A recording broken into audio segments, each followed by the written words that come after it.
Pierre Livre, chaîne littérature. C'est pas souvent que je reçois des enveloppes Verdier depuis qu'il a fallu que je leur demande via Facebook pourquoi ils ne payaient pas les droits d'auteur. Mais là...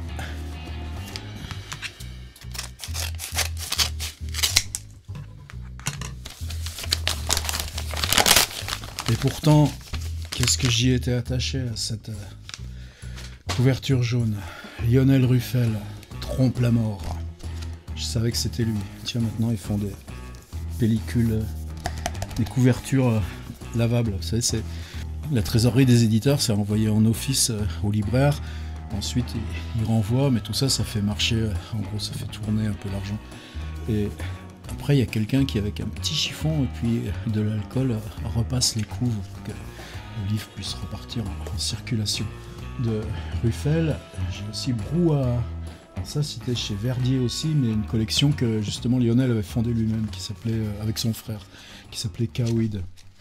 Et c'est un livre qui est vraiment important pour nous, parce que le travail de Lionel Ruffel, c'est, en ce moment, pas le seul, c'est de mettre en avant le concept de publication. C'est-à-dire, si vous prenez non pas la question de l'écriture, de la médiation éditoriale et impression, de la réception, mais que vous centrez, que vous mettez le centre de gravité, ce rouage mobile où tout se rassemble, parce qu'il y a, même si c'est la lettre de Madame de Sévigné qu'elle envoie à sa fille, qui va le recevoir 9 jours plus tard, mais que le soir même, son cousin Bussy-Rabutin l'a fait recopier par 4 personnes qui elles-mêmes vont les recopier à 4 personnes, et quand sa fille va recevoir la lettre, il y aura déjà plus de 400 personnes qui l'auront lu. Donc un exemple typique d'écriture avec de la politique. La censure royale n'a pas à intervenir, il n'y a pas de publication livre, mais de diffusion qui se passe sans livre, parce que cette question de publication, elle est là simplement manuscrit. Bon, je ne vais pas m'embarquer là-dedans, ça c'est Brouhaha, et cette question de publication, qu'est-ce qu'elle est importante, parce que qu'est-ce qu'on fait ici avec YouTube? Un geste, je reçois un livre, je ne l'ai pas encore lu, je vais le lire en même temps qu'on fait la vidéo. Ce qu'on va installer comme instance de publication, c'est pas rédiger un article, l'envoyer à une revue ou journal littéraire, je ne sais même pas s'il en existe encore, et qui va devenir peut-être prescripteur parce que quelqu'un dans les bibliothèques fera sa liste d'achat d'après ce truc, etc., etc. C'est fini. Là, on publie directement cette instance de la parole. Brouhaha, ces instances de radio, de son, il y a une radio qui existe, à Radio Brouhaha, et puis il y a cette question du partage de l'écriture. Et ça, je sais que Trompe la mort, c'est pour ça que je l'attends. Il a fondé avec Olivier Rosenthal, Vincent Message, Vincent Broca, une petite équipe, dont Pierre Bayard d'ailleurs cette année, un master de création littéraire à Paris 8. C'est-à-dire des gens qui sont déjà sur des projets d'écriture, des gens qui ont déjà derrière eux une formation audiovisuelle ou théâtre, enfin ceux que je connais, hein, puis c'est pas du tout... exhaustif, et puis interroger, travailler, questionner. C'est pas du tout ce que j'ai développé moi côté atelier d'écriture et ce qu'on fait en école d'art, mais en tout cas le compagnonnage est profond. Donc qu'est-ce que je sais de Trompe la mort avant de le recevoir? Ça paraît bizarre comme question? Non, un livre ça existe aussi quand on le lit là, quand on l'a lu et qu'on le met dans la bibliothèque, il garde quelque chose qui ne nous appartient qu'à nous, mais il sédimente notre façon de conserver ou d'activer mémoire. Il y a des livres aussi qu'on n'a pas lus ou jamais lus en entier. Eh bien, de la même façon, il y a ce qui précède un livre qu'on reçoit. Lionel, c'est 2 ou 3 ans, avec ses étudiants, parle beaucoup, par exemple, d'une fille qui s'appelle Emmanuelle Pirer, qui pour moi est importante aussi. Emmanuelle Pirer, dans le livre le plus connu, c'est peut-être Féerie générale, à l'Olivier, je ne sais plus quand, mais moi, mon préféré pour travailler, je viens de faire une super séance à Cergy avec mes étudiants, justement peut-être là encore, c'est pour ça aussi que je l'attends ce bouquin, pas sous l'influence de Lionel, c'est pas ça, mais à un moment donné, quand on commence à se connaître en atelier d'écriture, on peut partir ensemble sur des voies qu'on pense neuves, sur des questions qui sont communes, mais il n'y a que la question qui sont communes. Chacun va le développer avec son univers, y compris celui qui propose la question. Sans rien savoir de Trompe la mort, c'est un petit peu ça. Moi, la dernière fois que j'ai travaillé avec mes étudiants, sans rien savoir encore de Trompe la mort, c'était à partir d'Emmanuelle Pirer, comment faire disparaître la Terre. ce qui m'est venu de ce livre avant de le recevoir. En gros, c'est ça, c'est une question qui nous préoccupe tous, ce qu'on met sous le terme anthropocène, c'est où on va et qu'est-ce qui se passe maintenant que la survie même est en question. Mais je sais que sous l'emblème du mot Tarnac, sous l'emblème d'un petit texte qu'on peut se procurer facilement sur Internet qui s'appelle « L'insurrection qui vient », Lionel Ruffel a travaillé avec ses étudiants. Alors je ne sais pas sous quelle forme. Qu'est-ce que je sais avant Trompe la mort? Que dans les difficultés de locaux, la pauvreté organisée des facs, et comment Paris 8 résiste à tout ça, mais à quel prix? C'était réfugié dans un endroit qui s'appelle Espace Chiasma, qui était un endroit aussi un lieu collectif de pensée, création, réflexion. Qu'est-ce que c'est important maintenant qu'on a nous-mêmes nos bulles de studio, écriture, tournage, et que là, on réfléchissait ensemble à qu'est-ce que ça induisait de déplacement du récit, qu'est-ce que ça induisait de déplacement de la fiction. L'apport de Lionel étant qu'à partir de ce point contemporain, Tarnac, comment revenir en arrière? Alors là, avec chacun ses propres pistes. Moi, mes pistes seraient chez Rabelais, seraient dans la tragédie grecque. Je parle toujours à mes étudiants de ces trucs-là. Ça les fatigue des fois. Lui, je sais qu'il y a ce recueil de nouvelles du XVIe siècle qui est le Décaméron. Ça, moi, je connais très mal. Je sais par contre qu'il y a aussi Les Mille et Une Nuits. Vous voyez tout ce qui vous arrive d'un livre avant que vous l'ayez ouvert. Les Mille et Une Nuits, par exemple, il y a plusieurs traductions. C'est que Proust tient énormément aux traductions de Mardrus, ce toubib du XIXe siècle, qui reprend les premières traductions du XVIIe siècle, qui sont celles qu'on trouve le plus communément, mais qui sont très sages. Je ne me rappelle plus le nom du traducteur du XVIIe siècle. C'est grand, c'est un super bel équilibre de langue, mais évidemment, nous tous, c'est Mardrus qu'on préfère. Et puis les Mille et Une Nuits, qu'est-ce que c'est? C'est une fable qui se développe de jour en jour, tenue par Scheherazade, parce que si elle interrompt sa fable quand le jour arrive, la fable qu'elle dit à sa sœur, mais ayant son mari roi pour auditeur, la tension va être l'auditeur, c'est-à-dire je veux savoir la fin de l'histoire, fait qu'il va repousser la mise à mort de 24 heures, et puis à force de tenir ça, au bout elle a un enfant, un autre cycle s'amorce, et tant pis pour ce mari sanguinaire. Mais donc cette histoire de la fable interrompue, de l'objet qui ne tient qu'au temps qu'il nous faut pour le prononcer, le suspendre, le reprendre, la fable comme à distance, parce que on l'approche le plus lentement possible, et puis au moment où on devrait la rejoindre et où ça doit se boucler, non, elle enfante une autre histoire à l'intérieur d'elle, une autre histoire, c'est tous ces emboîtements fascinants des Mille et Une Nuits. Et si vous voulez entrer tout de suite là-dedans, prenez ce livre extraordinaire de Borges qui s'appelle Les 9 nuits, si je ne me trompe pas. Dans ces nuits, il y a une réflexion sur la cécité, il y a une réflexion sur le rêve, et il y a aussi une réflexion sur la fable des Mille et Une Nuits. Alors, Trompe la mort, c'est ça. Il y a des photos, tiens, dedans. Qu'est-ce que c'est les photos? Apparemment, c'est ce que Lionel écrit sur un tableau en même temps qu'il partage ce temps avec ses étudiants. Forever Décaméron. Voilà où nous en étions il y a environ 1 an, avec les occupants qui vous ont ici précédés, réfugiés dans cette ancienne imprimerie, une fois notre lieu de vie et de travail inaccessible. Depuis fort longtemps, l'université était en ruine, mais nous avions appris à vivre avec. Nous continuions malgré tout. Nous trompions la mort avant qu'elle ne nous rattrape. Je crois bien que j'étais le seul à l'avoir connue autrement. Les copains ne l'avaient connue qu'ainsi. Ils étaient ruin natives, si j'ose dire, natifs des ruines, tout autant et peut-être plus encore que digital natives. Rien ne les choquait plus. Ils pensaient naturel l'odeur de saleté et de pourriture que les universités à l'abandon exhalaient. Ils trouvaient normal que rien ne fonctionne jamais, qu'il gèle en hiver et que nous rôtissions aux premiers rayons de soleil. Ils trouvaient tout aussi normal qu'il n'y ait pas assez de salles pour les accueillir. De toute façon, on se déportait ailleurs, on trouvait des refuges, des anciennes imprimeries qu'on transformait en grottes. Ça faisait partie des apprentissages et de la formation, elle aussi ruin native, dont je m'occupais. On commençait toujours par cette question. Quelqu'un a-t-il trouvé un refuge? Et que De notre refuge, on ressentait moins le mal. Je ne veux pas entrer trop dans le détail du livre, en plus il faut que je le lise. Bon, Forever Decameron. Bah déjà, vous voyez la multiplicité des questions ouvertes par Lionel. Cette question de l'anglais, Digital Natives, qui devient Ruin Natives. Cette question de l'abandon du monde. Ce que, bon, Lionel est une génération de moins que la mienne.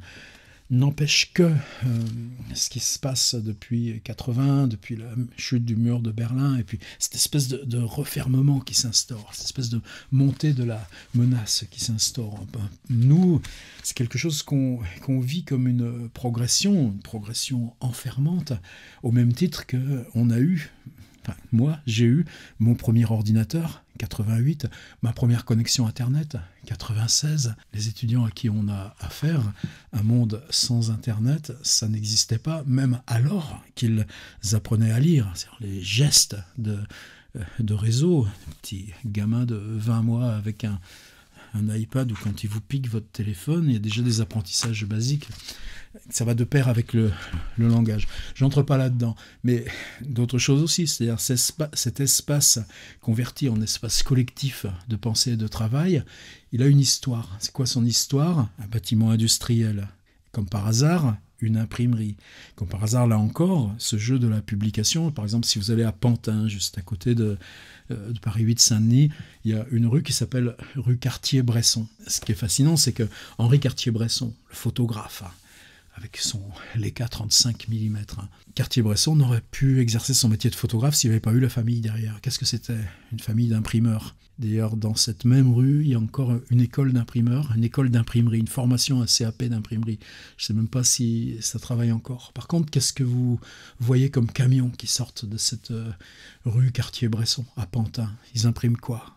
Ils impriment les sudoku, les mots fléchés, cette daube. Bon, j'ai pas de mépris, c'est pas ça. Simplement, le travail d'imprimer des livres de beaux-arts à Tours, avec la Cité MAM, on a toujours eu une tradition comme ça de ce travail d'imprimerie.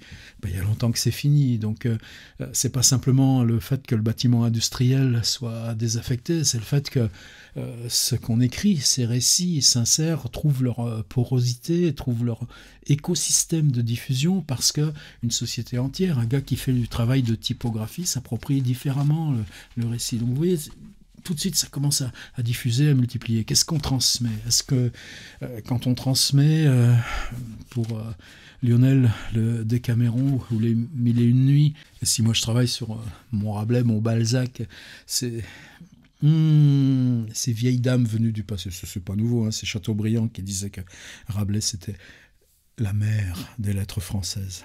Ces vieilles dames, comme mon Honoré de Balzac, quel sens ça a si pour nous c'était une tradition qui est mise à mal, mais qui a été pour nous l'apprentissage, la formation, mais que celles et ceux à qui on le transmet, le rouage est complètement différent, ils l'apprennent de l'extérieur, et depuis des pratiques qui par rapport à la lecture sont autres. Qu'est-ce qui nous hante? C'est pas la fin de la lecture, c'est pas que cette érosion des ventes du livre. La question, c'est la mutation dans les formes réflexives de rapport au langage. Et que ces formes-là, qui à chaque point de l'histoire du livre, mais plus généralement de l'écrit, se stabilisent sur un point de publication, un point de stabilité qui induit des formes narratives associées à cet espace.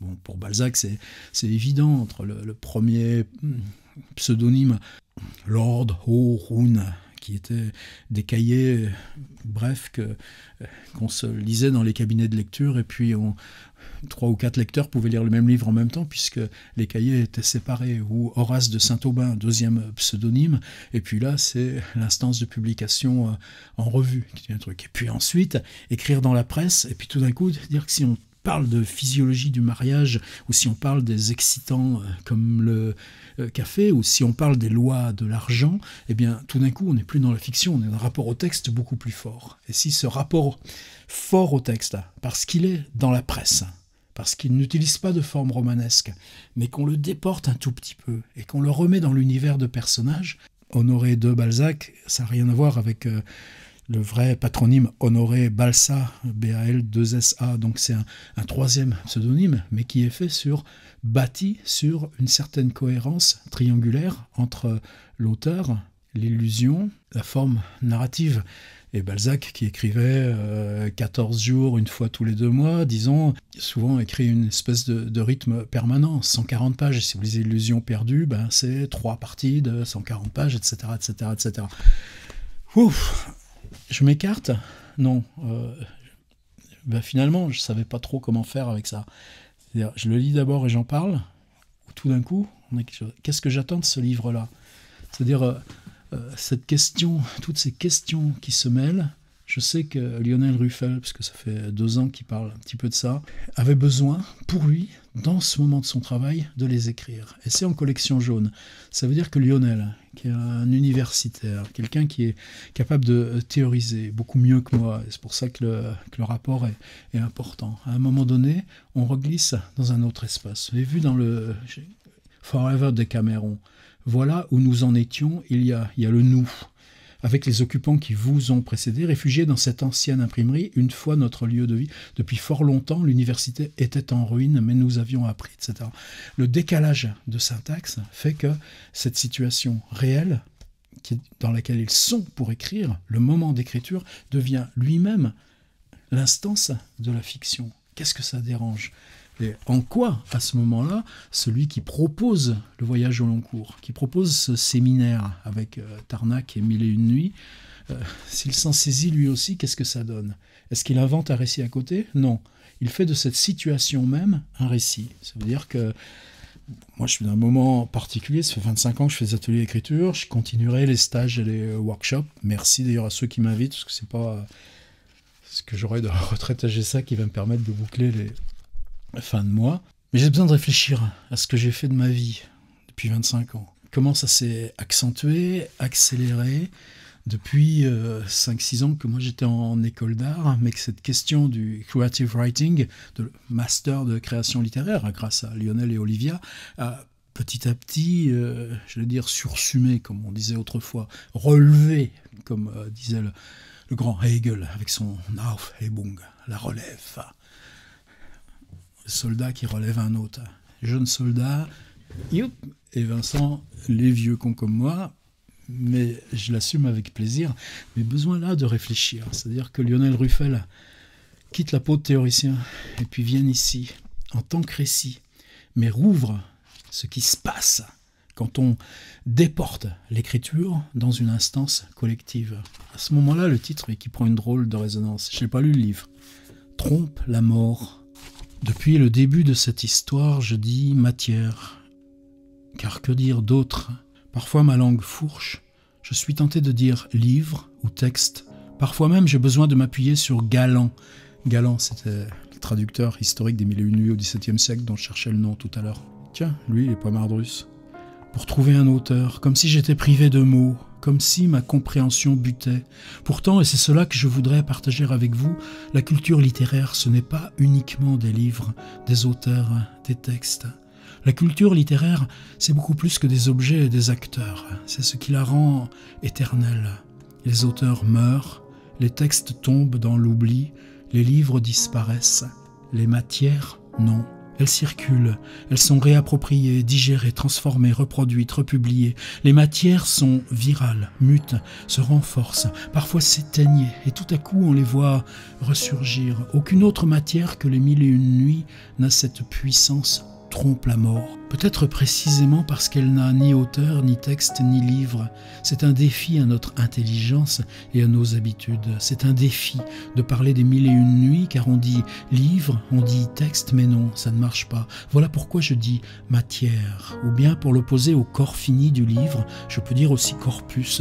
De ce corpus, de cette matière, on peut tenter de faire l'archéologie. Les Mille et une nuits ont, comme tant d'autres choses, vous en conviendrez, au moins 2 origines. La première est la moins aisée à traduire en nos langues modernes. La seconde, au contraire, fonde notre vocabulaire. Lorsque nous en parlons, nous parlons généralement des deux. La première, Des histoires circulent de l'Inde à Bagdad et au Caire, en passant par la Perse, et persans sont du reste les noms des protagonistes principaux, ceux du conte cadre, comme de la première mention de la matière. Que des histoires circulent n'étonne en rien, mais bientôt, c'est-à-dire au Moyen-Âge, elles se cristallisent, le font doublement. Cette matière intègre en quelques siècles le patrimoine culturel arabe et s'y traduit. Certains items en font la signature. Le conte cadre, la figure du roi Haroun al-Rachid, quelques histoires reconnaissables, dont celle entre toutes du navigateur Sinbad, heureux qui, comme Ulysse, les 1001 nuits sont avant tout cela, une matrice fictionnelle, un creuset attrape tout, qui se forge en langue arabe, et pendant plusieurs siècles, grâce à ceux que Borges appelle, après un orientaliste aujourd'hui oublié, des confabulator nocturni. C'est beau cette expression, vous trouvez pas, mais c'est surtout juste. Les 1001 nuits sont une matière orale, anonyme, collective, à l'origine indéterminable, au corps infini. Les 1001 nuits, pour le dire autrement, ne sont pas un livre, elles sont même tout sauf un livre. Elles nous rappellent que, décidément non, la culture littéraire n'est pas qu'une affaire de livres. Je vais m'en tenir là, parce qu'à un moment donné, c'est la frustration qui compte. Comme le rythme du cinéma, c'est la frustration du plan qui a fini un petit peu avant. Je lis la page 4 de Couve. Imaginez la fin du monde, qui est, comme chacun sait, beaucoup plus simple à concevoir que la fin du capitalisme. Imaginez l'extinction de notre espèce et que vous vouliez préserver et transmettre la mémoire de cette constellation de pratiques, de formes, d'usages et d'objets que nous avons fini par appeler littérature. Telles étaient les règles du jeu que nous pratiquions, mes étudiants et moi, ces dernières années. Avec eux, je souhaitais travailler le cœur de notre condition narrative. Il fallait retrouver des gestes qui résonnent avec notre situation et réinventent le monde en le peuplant de récits. 3 d'entre eux nous ont retenus. Celui de Scheherazade et des 1001 nuits, celui de l'affaire dite de Tarnac, et de l'insurrection qui vient, enfin celui du Décaméron, puis le lieu où nous avions trouvé refuge pour résister à la décomposition de l'institution universitaire a fermé ses portes. Ne restent sur les murs que des images et les paroles que les occupants y ont tressées. Cet espace alors devient un musée où nous revisitions comme dans un rêve les 3 ou 4 000 ans à peine durant lesquels les humains n'auront joué qu'à cela, tromper la mort en se racontant des histoires. Lionel Ruffel, je mets le lien en dessous, et maintenant je vais le lire. Qu'est-ce que c'est curieux cette expérience, d'entrer dans le livre par l'avant-lire.